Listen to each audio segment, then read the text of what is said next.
नमस्कार दोस्तों, कैसे हो आप सब लोग। Welcome back to the book summary. आज फ्राइडे है और आज मैं इस महीने का आखिरी फ्राइडे है, तो हर आखिरी फ्राइडे को मैं एक बुक समरी देता हूँ। आज भी मैं आपके लिए एक बहुत ही बेहतरीन बुक समरी लेके आया हूँ। उस टॉपिक पे जाने से पहले अगर आपने चैनल अब तक सब्सक्राइब नहीं किया है तो चैनल सब्सक्राइब कर लीजिए। बेल आइकॉन है, बेल आइकॉन को दबा लीजिए ताकि आपको हर नेक्स्ट वीडियो का अपडेट मिलते रहे। तो चलिए शुरू करते हैं आज की बुक समरी। आज जिस बुक के बारे में मैं बात करने वाला हूं उस बुक का नाम है the monk who sold his Ferrari. ये रॉबिन शर्मा जी की बुक है और ये एक बहुत ही प्यारी बुक है। इस बुक में इन्होंने क्या बताया है मैं आपको अभी बताता हूं। तो चलिए the monk who sold his Ferrari, इस बुक की हम बुक समरी देखते हैं।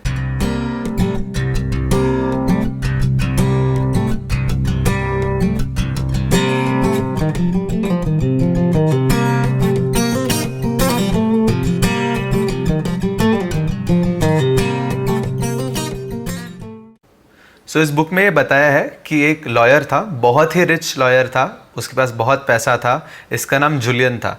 ये जो लॉयर था वो पैसे के लिए ही काम करता था, बड़े बड़े क्लाइंट्स के केसेस करता था और ये बहुत ही मशहूर भी था और सबसे ज़्यादा पैसे वाला भी था। इसके पास वो सब कुछ था जो एक बंदा सोच सकता है। उसके पास एक बहुत बड़ा घर था, उसके पास खुद की एक प्राइवेट जेट थी और सबसे उसकी जो फेवरेट चीज़ थी वो उसके पास थी, उसकी फरारी। बट ये बंदा ये सब होते हुए भी बहुत संतुष्ट नहीं था। इसे और फेम चाहिए था, इसे और पैसे चाहिए थे, इसे और क्लाइंट्स चाहिए थे। और अगर बंदा सिर्फ पैसे के पीछे भागता है तो उसका कुछ ना कुछ तो रिजल्ट आएगा। तो इनके केस में क्या रिजल्ट आया कि ये 18 घंटा काम करता था बंदा। 18 घंटा काम करने की वजह से इसके फैमिली में और इसमें दूरियां आनी चालू हो गई। इसका डिवोर्स हो गया। ये अपने बच्चों को और फैमिली को ज़्यादा मिलता नहीं था, तो उनसे उसका कनेक्शन कम हो गया। इस पूरे प्रोसेस में इसे ये पता नहीं चला कि एक 80 साल का बूढ़ा दिख रहा है जबकि इसकी उम्र सिर्फ 53 साल थी। एक दिन कोर्ट में ये अचानक नीचे गिर गया और इसे फिर अस्पताल लेके गए और डॉक्टर ने बताया कि इसे हार्ट अटैक आया था। डॉक्टर ने उसको सजेस्ट किया कि आप आपका जॉब छोड़ दो, थोड़ा लाइफ आराम से ले लेना, थोड़ा पीसफुल लाइफ कराना है आपको। आप अभी बहुत ज़्यादा स्ट्रेस लेते हो हर चीज़ के। और जूलियन शॉक हो गया कि मैं ज़िंदगी में कोर्ट में जितने भी केसेस आते थे मैं सारे केसेस जीतता था, पर लाइफ के इस केस में मैं हार गया हूँ। कुछ दिन इसने इस चीज़ पे काफ़ी सोचा और एक दिन उसने एक डिसीजन ले लिया। उसने उसका घर बेच दिया, उसकी सबसे प्यारी फरारी बेच दी, उसके सारे जेट्स बेच दिए।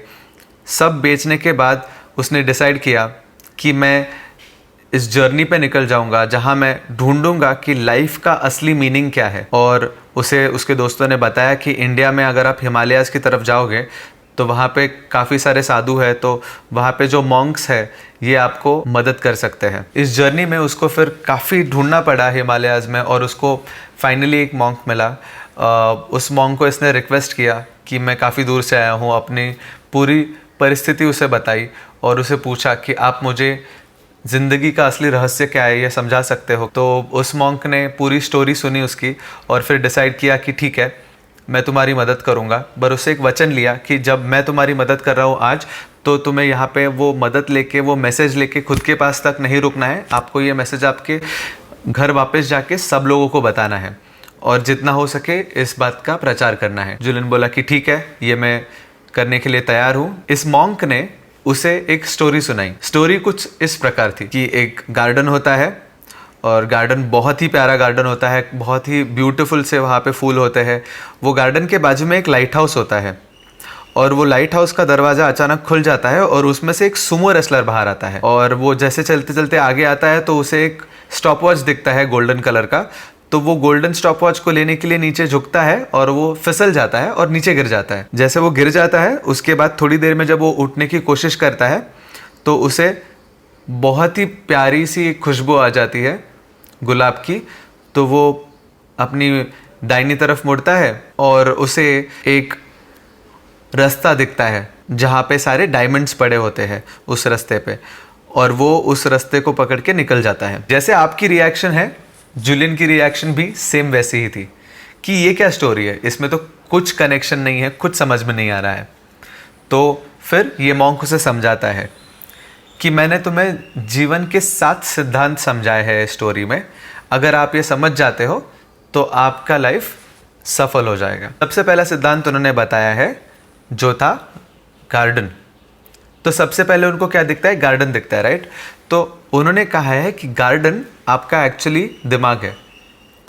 आपके इस गार्डन में आप जो सीड्स डालोगे वैसे उसमें से प्लांट्स आएंगे। अगर आप इसमें कचरा भरोगे तो ये कूड़ादान जैसा बन जाएगा, पर अगर आप इसमें अच्छे थॉट्स डालोगे, अच्छे प्रैक्टिसेस डालोगे, आप अच्छी सोच रखोगे, आप पॉजिटिव सोच रखोगे, तो वैसे आपका गार्डन खिलेगा। सो सबसे पहले चीज़ उन्होंने जो समझाई थी वो था गार्डन जो है आपका दिमाग। तो जो आप उसमें डालोगे वो आपको उसमें से आउटपुट मिलेगा। दूसरी चीज़ जो उन्होंने समझाई है वो था लाइट हाउस। अब ये लाइट हाउस गोल्स का प्रतीक है। आपकी लाइफ में आपके क्या गोल्स है, इसका ये प्रतीक लाइट हाउस है। लाइट हाउस क्या करता है? डायरेक्शन दिखाता है। समुद्र में चलने वाले सारे जहाज़ों को ये डायरेक्शन बताता है लाइट छोड़ के। वैसे आपके गोल्स अगर आपको पता है तो उन्होंने इसमें एक बहुत ही प्यारी सी लाइन्स बोली है कि अगर आपको पता है आपका डेस्टिनेशन क्या है तो ही आप वहाँ पे पहुँचोगे। मतलब आपको आपके गोल्स क्लियर होने चाहिए। और उन्होंने और एक बात कही है कि आपको एक बार आपके गोल्स डिसाइड हो गए हैं तो आपको कंसिस्टेंटली सिर्फ चलते रहना है, आप कभी ना कभी आपकी मंजिल पे पहुंचोगे। फिर हमने सुना था कि लाइट हाउस में से एक सुमो रेसलर बाहर आता है। सुमो रेसलर को इन्होंने काइजन के रूप में संबोधित किया है। काइजन जो होता है, काइजन का मतलब होता है कंटिन्यूस लर्निंग एंड इम्प्रूवमेंट। आपको कंटिन्यूसली सीखना है और कंटिन्यूसली इम्प्रूव होना है, राइट। तो सुमो रेसलर जैसे हर रोज़ खुद पे काम करता है और कंसिस्टेंटली वो काम करते रहता है, तब जाके वो सुमो रेसलर बनता है। उसी तरह हमें भी अपने लाइफ में कॉन्स्टेंटली और कंटिन्यूसली सीखना है खुद को ग्रो करने के लिए। जो चौथी बात उन्होंने कही थी वो थी कि उन्होंने एक लाल कलर की थिन वायर इनर वेयर पहनी थी। ये संबोधित करता है सेल्फ कंट्रोल और डिसिप्लिन को। सो उन्होंने क्या कहा है कि वायर जो होती है वो और थिन वायर्स से बनी होती है। एक अगर आप वायर को हाथ में लेंगे और उसको अगर आप नज़दीक से देखेंगे, ये जो वायर जो होती है वो एक्चुअली काफ़ी सारे छोटे छोटे वायर्स को मिलके ये एक वायर बनती है। तो इन्होंने कहा है कि आपके जो हैबिट्स है, ये छोटे छोटे हैबिट्स एक्चुअली आपको बनाते हैं। तो जल्दी उठना है, खाना टाइम पे खाना है, वर्कआउट करना है, ये लॉन्ग रन में इसके एक्चुअल आपको बेनिफिट्स दिखते हैं। आपका लाइफ भी वैसे ही होना चाहिए इन वायर्स की तरह, कि आप जो छोटे छोटे हैबिट्स खुद के अंदर डालोगे उससे वो एक स्ट्रॉन्ग पर्सनैलिटी बिल्डअप हो जाएगी। पांचवी बात जो इन्होंने बोली है वो है एक स्टॉप वॉच के बारे में, कि जब वो सुमो रेसलर बाहर आता है तो वो एक गोल्डन स्टॉप वॉच देखता है और वो उसे उठाने के लिए जाता है। सो इन्होंने टाइम को स्टॉप वॉच से रिप्रेजेंट किया है। हर एक बंदे को 24 घंटे होते हैं और इस 24 घंटों को कोई बंदा कैसे इस्तेमाल करता है उस पे उसका जीवन निर्भर होता है। उस पे ही डिसाइड होता है कि वो बंदा खुश होगा या सैड होगा, और वो अमीर होगा या गरीब होगा। उस 24 घंटे को वो कैसे इस्तेमाल करता है। एक अमीर आदमी के पास भी 24 घंटे होते हैं और एक गरीब आदमी के पास भी 24 घंटे होते हैं। वो क्या चॉइस करता है उस 24 घंटों के साथ, वो क्या करेगा, उसके ऊपर उसका लाइफ डिपेंडेंट होता है। इसमें उन्होंने कहा है कि पूरे 24 घंटे में जितना भी टाइम आपको मिलता है आप उसको सिर्फ काम में ही लगाओगे तो नहीं चलेगा। आपको लाइफ को बैलेंस करना है, आपको घर को भी टाइम देना है, खुद के लिए भी टाइम देना है, काम के लिए भी टाइम देना है। सब जगह टाइम को आपको बैलेंस करना है और आपको टाइम मैनेजमेंट में मास्टरी लाना है। फिर उन्होंने कहा कि जैसे वो सुमो रेसलर वो स्टॉप वॉच को उठाने जाता है तो नीचे गिर जाता है, और जब वो उठने की कोशिश करता है तो उसको गुलाब की एक बहुत ही प्यारी सुगंध आती है। ये जो गुलाब है, ये गुलाब हमें क्या बताते हैं, ये रिप्रेजेंट करता है सोशल कॉज। तो इसमें उन्होंने कहा है कि जो सेटिस्फैक्शन आपको लोगों को हेल्प करने में मिलेगा वो किसी और चीज़ में नहीं मिलेगा।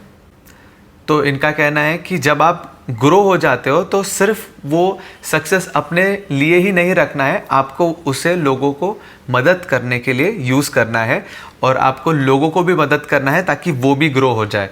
तो हमेशा आपको सोशल कॉज को भी ध्यान में रखना है, क्योंकि उनको हेल्प करने में जो हैप्पीनेस आपको मिलेगा वो सेटिस्फैक्शन आपको और कहीं भी नहीं मिलने वाला है। वो सेटिस्फैक्शन प्राइसलेस है। और फिर उन्होंने बताया कि जब बंदा उठ जाता है तो वो देखता है कि वहाँ पे डायमंड से भरा हुआ एक रास्ता है और वो बंदा वो रास्ता लेके निकल जाता है। ये डायमंड एक्चुअली छोटे छोटे पल है खुशियों के, और सारे खुशियों के पल प्रेजेंट में होते हैं। जनरली हम हमारा टाइम बिता देते हैं सोच सोच के कि तब ऐसे हुआ था, उसने मुझे ये कहा था, अब उसने ऐसा किया था तो अब मैं ये करूँगा। तो हम पास्ट में सारा टाइम बिता देते हैं और प्रेजेंट में, आज के इस मोमेंट में जो हैप्पीनेस छुपा है उसे हम एक्सपीरियंस ही नहीं कर पाते। तो इन्होंने कहा है जो पाथ है और इस पाथ में जो डायमंड्स है वो एक्चुअली आज की मोमेंट है, वो अभी का समय है। और आज के इस समय में आप वो समय कैसे इस्तेमाल करते हो। आज के इस टाइम में आप क्या कुछ नहीं कर सकते हो। आप आपके बच्चों के साथ खेल सकते हो, आप आपके फैमिली को टाइम दे सकते हो, आप अपने खुद के साथ क्वालिटी टाइम स्पेंड कर सकते हो। और ये जो छोटे छोटे मोमेंट्स है, ये मोमेंट्स ऑफ हैप्पीनेस आपको आज के टाइम में ही मिलेंगे। और अगर आप ये कर पाते हो सारी चीज़ें, तो आपके रिलेशनशिप्स बहुत ही अच्छे हो जाएंगे। सो ये 7 प्रिंसिपल इस बुक के द्वारा रॉबिन शर्मा जी ने the monk who sold his Ferrari इस बुक में बताए हैं। ये एक बहुत ही बेहतरीन बुक है। मैंने आपको एकदम शॉर्ट में इसका एक डिस्क्रिप्शन दिया है कि बुक में क्या था। और ये 7 सिद्धांत अगर आपको पसंद आए हो तो आप आपके लाइफ में ज़रूर इम्प्लीमेंट कीजिए। और आपको इस बुक को और डिटेल में जानना है तो इस बुक की लिंक मैंने नीचे डिस्क्रिप्शन में दी है, आप जाके लिंक से उस बुक को खरीद सकते हो। आज के लिए बस इतना ही। जय हिंद।